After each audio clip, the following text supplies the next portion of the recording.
right, 21 minutes after 9 o'clock. Thank you for tuning in this Monday morning.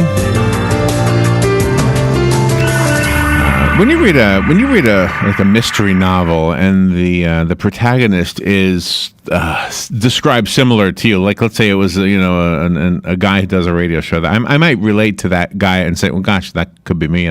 So as I read the book, it's I guess I put myself in his shoes. When I read about a female protagonist, I often think this is somebody I care about, a friend or a daughter or a niece or something of that sort, and that's kind of the way it went as I was reading the book that we're about to talk about. It's called 3-4 Kill Some More. It is a Casey Fremont mystery novel. If you're familiar with Casey Fremont, then you know that's who I was referring to when I said I didn't relate to the story as if I was her, but rather as her father or her uncle or something of that sort. John Achor created that character, and he has actually had an amazing background of his own. He served 20 years as an Air Force pilot for the United States Air Force. He's a contributor to Writer's Journal, Computer Pilot, Good Old Days. He's also contributes to something called The Storyteller, and he's a freelance computer instructor. He's on the phone with us to talk to us about his new book, 3-4 Kill Some More. Good morning, John Achor. Good morning, sir. How are you? Good morning, Larry. My regards to you and all your listeners there in Ocala area and on WOCA, The Source. And it's a pleasure to be with you this morning. Thank you. Where are you calling from? Well, I call it Omaha, Nebraska, but we're so far west in Omaha, the town is actually Elkhorn. Oh, okay. And I was expressing in the intro, I hope you heard me, that I relate to characters that seem like me. When they're not like me, they become a family member in my mind, and so you feel for this character that you've created, Casey Fremont. As the writer, I mean, is she, in your mind, is she like a daughter? Is she like a sister? Who is she to you?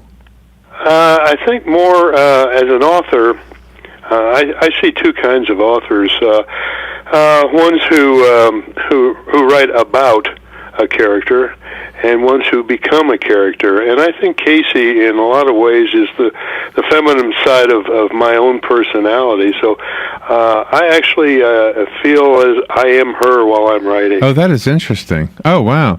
And so because we have a very short interview, let's tell the story, because this has got a lot of twists in it, which we can't tell at all.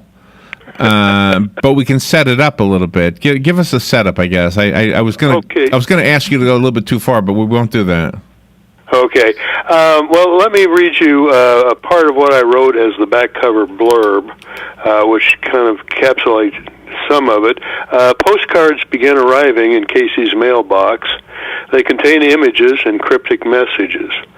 Casey and her cohorts decide they coincide with murders occurring in Little Rock. They need to unravel the messages so they can prevent further deaths and uncover the perpetrator.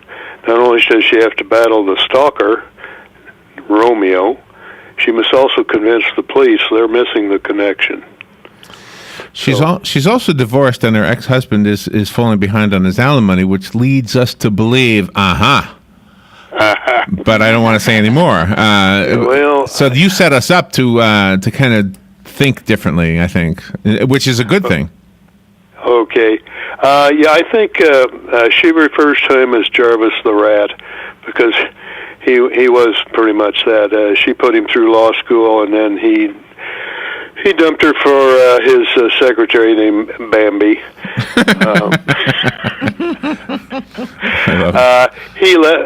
She has a 3-bedroom, 3-bath condo, and he left it to her on purpose, hoping she'd default and he could buy it cheap. So there's ulterior motives coming from him, and there are some other Romeo-type characters wandering around the plot. I like the fact that she has a boyfriend who does detective work, but then she also has to deal with the police department to see if they believe her.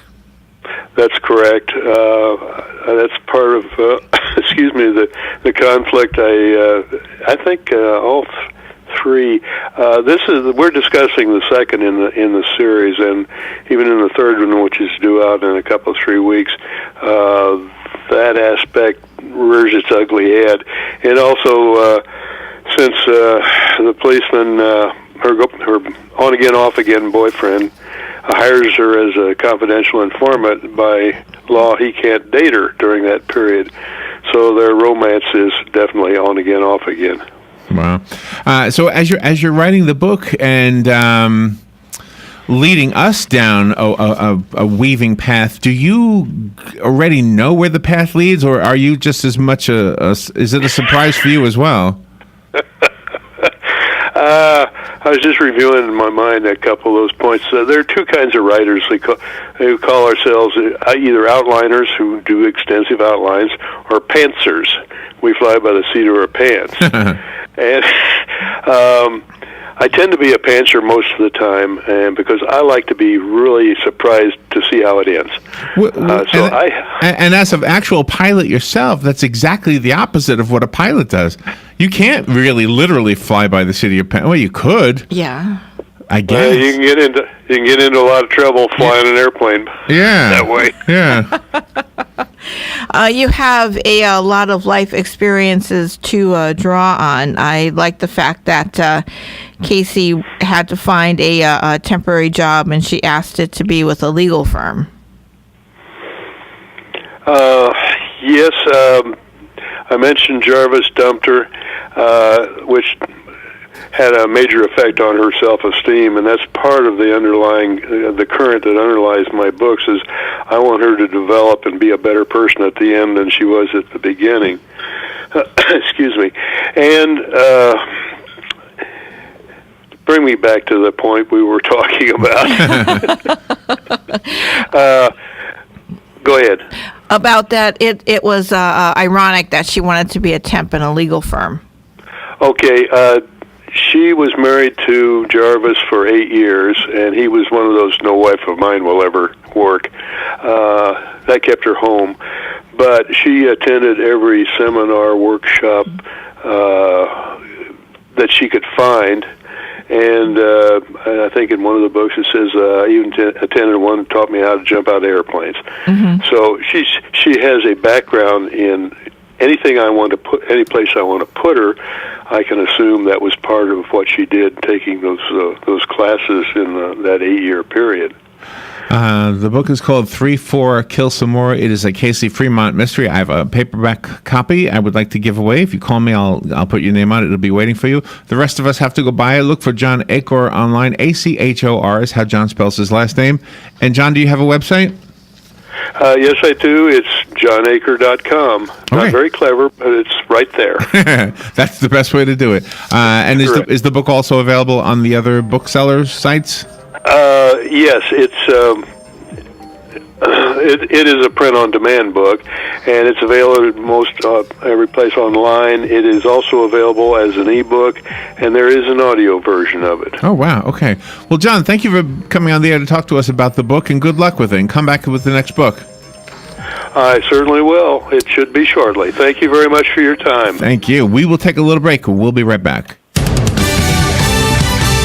Fox News Radio, I'm Anna Wells. President-elect Donald Trump says he'll work for $1 a year. He's passing on the $400,000 annual salary Mr. Trump has made to key picks for his administration. President-elect Donald Trump has named RNC Chairman Reince Priebus as his White House Chief of Staff, continuing his connection with the new administration. Priebus, in the days following the election, said he views the nation's vote as a mandate. Also, campaign CEO Steve Bannon takes the role as senior counselor to the president and chief strategist. Fox's Gernal Scott. It's now illegal for homeless